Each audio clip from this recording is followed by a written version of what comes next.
सुनने में आ रहा है कि उनकी फैमिली को नहीं मिलने दिया जा रहा, लीगल टीम की एक्सेस है उन तक, ये सारा क्या मामला है? उनकी फैमिली जो है वो मेरे साथ राब्ते में है, जिन्होंने मुझे बताया है कि वो उधर गेट पे मौजूद हैं। बिस्मिल्लाहिर्रहमानिर्रहीम। आप देख रहे हैं पाकिस्तान टुडेज़। मैं हूं आपका मेज़बान अनीब ज़हीर। मेरे साथ इमरान रियाज़ खान की जो लीगल टीम है वो मौजूद है। इमरान रियाज़ खान को आज सुबह गिरफ्तार कर लिया जाता है। इनसे बात करते हैं और जानते हैं कि जो ये सारा मामला है ये इसमें है क्या, क्यों इमरान रियाज़ खान को दोबारा गिरफ्तार किया गया। पहले नून लीग की गवर्नमेंट थी, तब भी इमरान रियाज़ खान के साथ यही रवैया बरता गया था। अब दोबारा जब पंजाब में निगरान सेटअप आया है और कहा जा रहा है कि जो मोहसिन नकवी साहब हैं वो भी जो उनका टिल्ट है नून लीग की तरफ है, तो उसके बाद फिर इमरान रियाज़ खान की तरफ एक कार्रवाइयाँ शुरू हो गई हैं। इनसे बात करते हैं। अस्सलाम वालेकुम सर।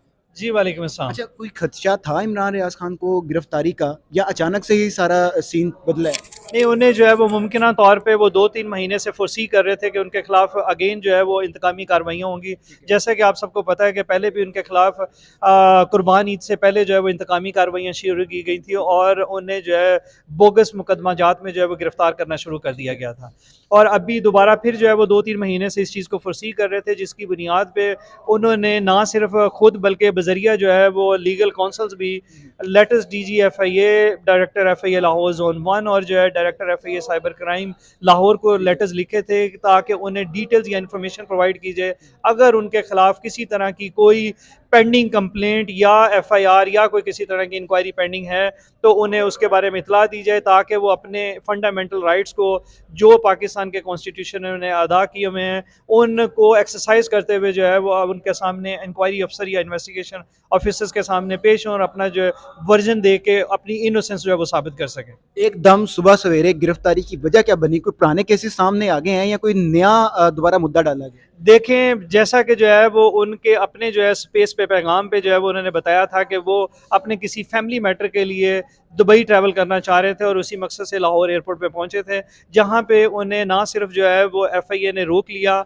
जाने से रोक लिया, बल्कि जो है वो उनको गिरफ्तार कर लिया गया और उनकी अरेस्ट जो है वो कस्टडी उन एफआईए साइबर क्राइम लाहौर को ट्रांसफ़र कर दी गई। ठीक है। और जब जो है उसकी तफसीलात जो है वो ली गई तो वो मुकदमा जो है 29 नवंबर 2022 का दर्ज शुदा पाया गया, जबकि एफआईए का एक अपना मुरवजा तौर तरीक़ेकार है कि जिसमें कंप्लेंट आने के बाद ना सिर्फ जो है वो जिस पार्टी के खिलाफ इल्ज़ाम लगाया गया होता है उसको बुला के सुना जाता है, उसका वर्जन लिया जाता है, उसको अप्रिशिएट या जो है वो कंसिडर करने के बाद उसकी तमाम लीगल फॉर्मेलिटीज़ पूरी करने के बाद जो है वो मुकदमा दर्ज किया जाता है। इनको इस हक से भी महरूम रखा गया और एफआईआर के दर्ज होने के बाद भी जो है वो उन्हें इतला नहीं देगी, बावजूद इसके कि जो है वो इन्होंने इमरान रियाज ने अपनी अप्रीहेंशन के लिए आपको सामने रखते हुए जो है वो चंद एक लेटर्स रिक्वेस्ट जो है वो की थी एफआईए को कि उन्हें जो है वो मुकदमा जात दिए जाएँ। उनके ना देने के बाद जो है वो उसने मजीद अपनी अप्रीहेंशन को देखते हुए उनकी तरफ से एक रिट पटिशन भी फाइल की गई थी, जिसका नंबर जो है वो 2685 है और जो 2023 का जो है वो उसका नंबर है रिट पटिशन का, जिसमें जस्टिस अली बाकर नजफी साहब ने 18/1/2023 को एक ऑर्डर भी पास किया था कि जितनी इनकी पेंडिंग एप्लीकेशंस हैं इनको डिसाइड कर दिया जाए।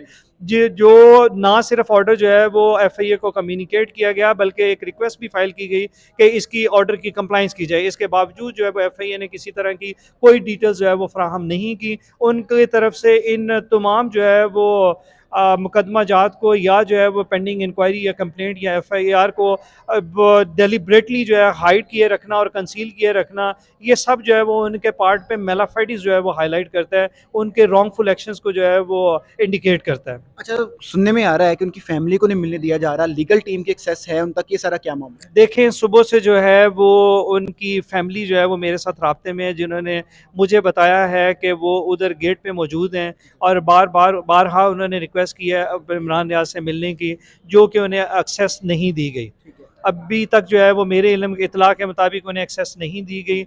इसी बुनियाद पे जो है वो उनके इस ख़तरे के लाहक सामने रखते हुए उनके भाई इरफान रियाज की तरफ से इसी मुअज़्ज़ज़ अदालत में, जहाँ पे उन्हें जो है वो रिमांड प्रोसीडिंग्स के लिए पेश किया जाना ज़रूरी था, वहाँ पे दरख्वास्त फ़ाइल की गई और अदालत से रुजू किया गया कि अगर जो है वो उनके पास उनकी कस्टडी है तो उन्हें हुक्म दिया जाए कि वो इस अदालत के सामने पेश करें।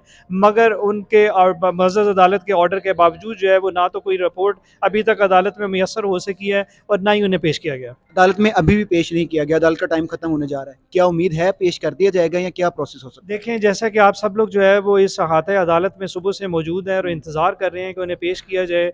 मैं और आप जो है वो इस चीज़ को देख रहे हैं कि बेशुमार जजेस जो है वो इस अहाते अदालत से उठ के जाना शुरू हो गए हैं और कुछ जा चुके हैं। इन हालात में ये नज़र नहीं आता कि जो है वो उन्हें आज इस अदालत में पेश करेंगे।